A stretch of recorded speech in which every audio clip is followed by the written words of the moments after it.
Assalamualaikum warahmatullahi wabarakatuh. Pada kesempatan kali ini, kami akan menjelaskan sebuah materi mengenai bahaya listrik dan sumber bahaya listrik.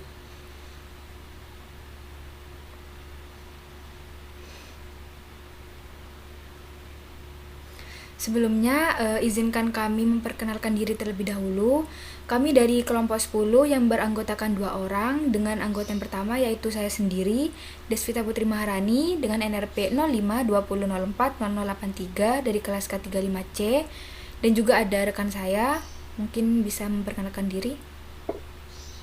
Baik, perkenalkan nama saya Aulia Azara dengan NRT 0020040079 dari kelas K35C. Oke. Nah, mungkin untuk bahasan materi yang pertama yaitu mengenai bahaya listrik. Bisa di next. Apa sih bahaya listrik itu? Bahaya listrik sendiri yaitu merupakan bahaya yang timbul sebagai akibat adanya energi listrik. Nah, bahaya listrik sendiri ini dibagi menjadi 2 macam. Yang pertama yaitu ada bahaya primer dan yang kedua ada bahaya sekunder. Nah, bahaya primer sendiri ini merupakan bahaya-bahaya yang disebabkan oleh listrik secara langsung, sedangkan bahaya sekunder adalah bahaya-bahaya yang diakibatkan listrik secara tidak langsung. Kemudian untuk macam-macam bahaya listrik di sini ada beberapa, yaitu yang pertama ada kejut listrik atau electrical shock. Kemudian yang kedua ada arus pendek atau short circuit. Yang ketiga ada kebakaran. Yang keempat ada ledakan. Yang kelima ada luka bakar atau electrical burns. Kemudian yang terakhir ada kematian. Untuk bahaya listrik yang pertama yaitu kejut listrik atau electrical shock. Nah, kejut listrik ini sendiri merupakan stimulasi fisik yang terjadi ketika arus listrik mengalir melalui tubuh manusia. Aliran arus listrik melalui tubuh adalah sebuah fungsi dari tahanan dari berbagai jalur aliran arus listrik. Gejala-gejala akibat fenomena ini dapat berupa perasaan geli ringan, kontraksi otot hebat, dan juga gagal jantung atau kerusakan jaringan otot. Aliran arus listrik yang melalui tubuh membawa energi dalam bentuk panas. Apabila terdapat cukup panas yang dihantarkan, terbakarnya kulit dan kegagalan organ tubuh dapat terjadi.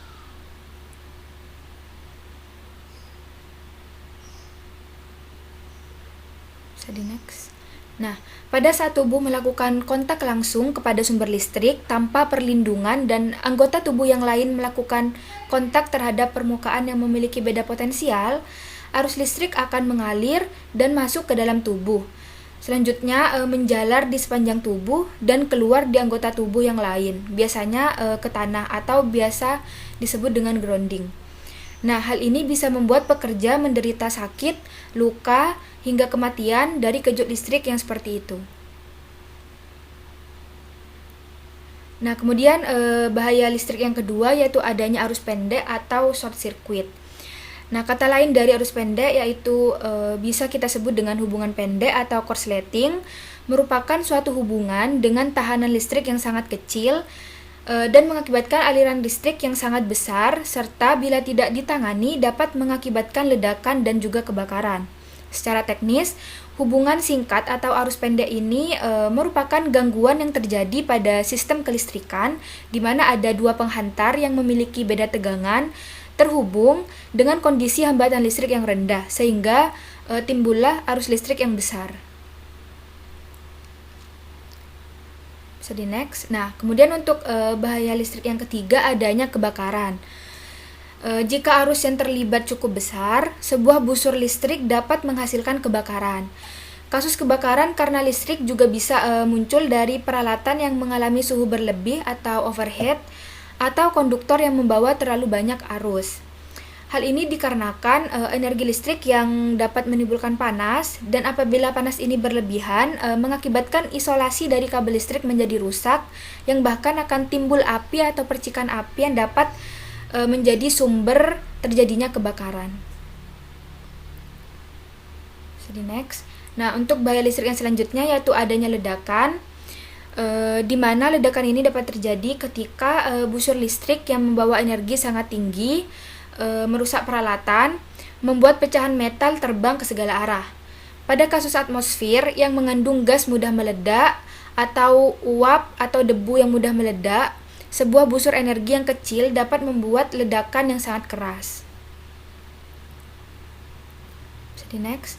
Nah, kemudian untuk bahaya listrik yang selanjutnya yaitu adanya luka bakar atau electrical burns. Luka bakar ini sendiri terbagi menjadi 3 macam, yaitu yang pertama ada electrical burns, kemudian ada arc burns, dan yang terakhir ada thermal contact burns. Bisa di next.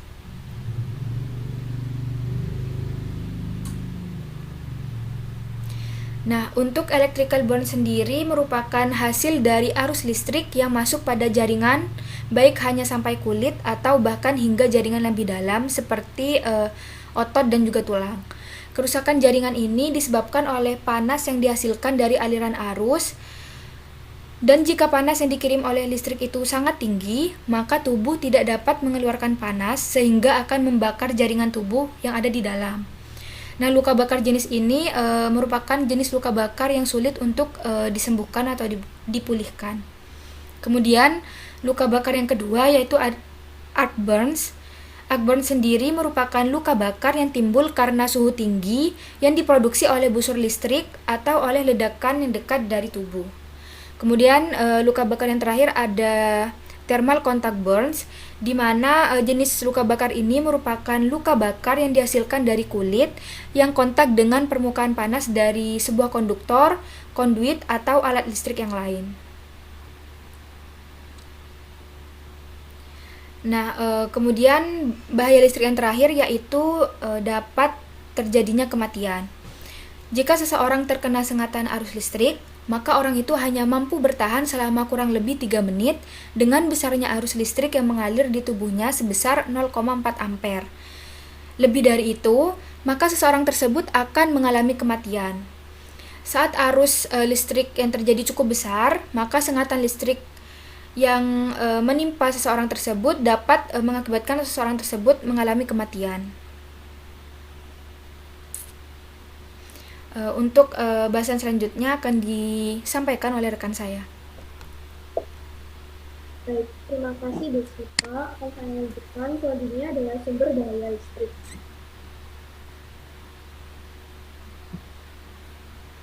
Nah, secara garis besar, faktor penyebab dari kecelakaan listrik ini ada 3. Yang pertama adalah unsafe installation atau instalasi atau peralatan yang tidak aman. Kemudian yang kedua ada unsafe workplace atau tempat kerja, lingkungan yang tidak aman. Kemudian yang ketiga ada unsafe work practice atau prosedur kerja yang tidak aman. Yang pertama ada unsafe installation atau sumber daya listrik yang diakibatkan oleh instalasi listrik yang tidak aman. Unsafe installation sendiri terdiri dari yang pertama adalah instalasi listrik yang serampangan. Kemudian instalasi listrik, tindakan pemasangan instalasi listrik yang serampangan itu berkaitan dengan daya listrik yang dihasilkan. Pemasangan penghantar listrik yang tidak diperhitungkan akan membuat sambungan listrik memiliki impedansi yang besar. Nah, nilai impedansi ini memiliki perbandingan lurus dengan nilai suhu penghantar listrik. Semakin besar nilai impedansi, maka suhu akan semakin meningkat. Peningkatan suhu listrik ini dapat membuat isolasi yang terdapat pada penghantar listrik itu menjadi rusak.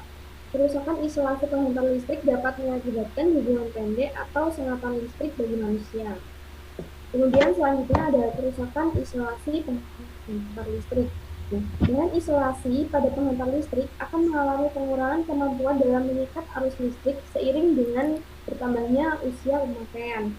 Dampak yang timbul akibat terjadinya kerusakan isolasi penghantar listrik ini adalah kebakaran atau sengatan listrik pada manusia melalui bagian penghantar listrik yang sudah tidak dapat mengikat listrik.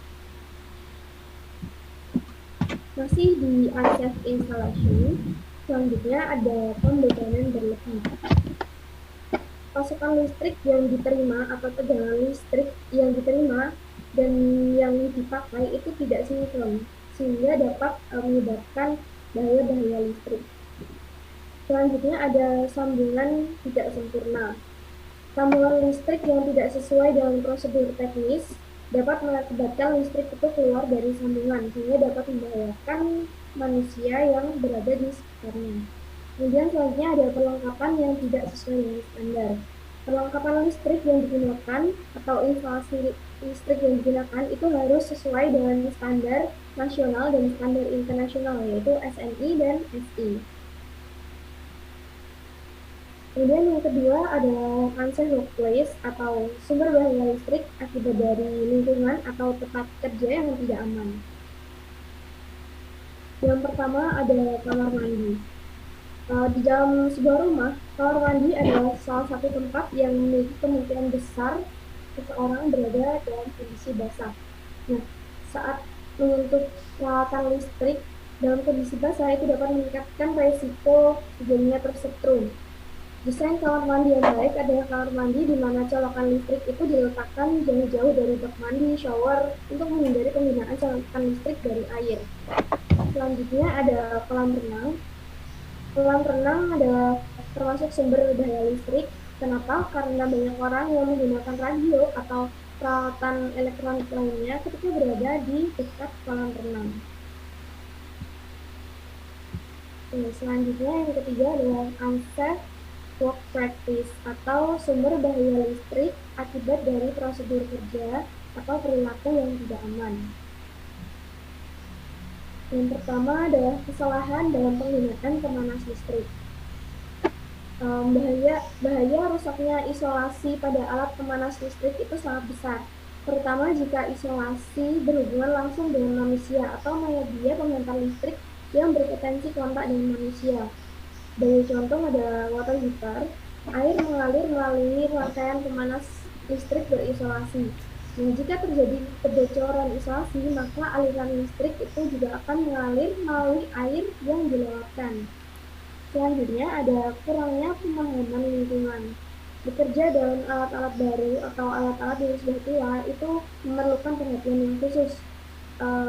Analisa yang mendalam atau membuat job safety analysis itu sebenarnya perlu dibuat untuk mengantisipasi hal-hal atau kesalahan-kesalahan dalam melakukan aktivitas seperti asumsi rusaknya isolasi.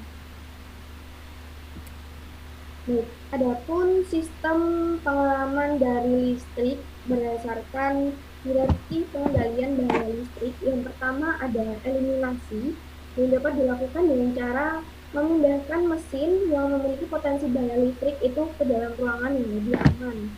Selanjutnya ada substitusi yang dapat dilakukan dengan mengganti peralatan yang sudah rusak dengan peralatan yang baru dan yang lebih aman. Selanjutnya ada rekayasa teknik. Rekayasa teknik ini dapat dilakukan dengan dua cara, yaitu isolasi sistem pengamanan dan interlocking. Isolasi sistem pengamanan diantaranya dibagi menjadi dua, yaitu pengamanan terhadap sentuhan langsung, yaitu dengan menyekat pengaman dan memastikan bahwa isolasi tetap berfungsi dengan baik, serta memastikan bahwa kabel itu sudah terpasang sesuai dengan peraturan yang berlaku.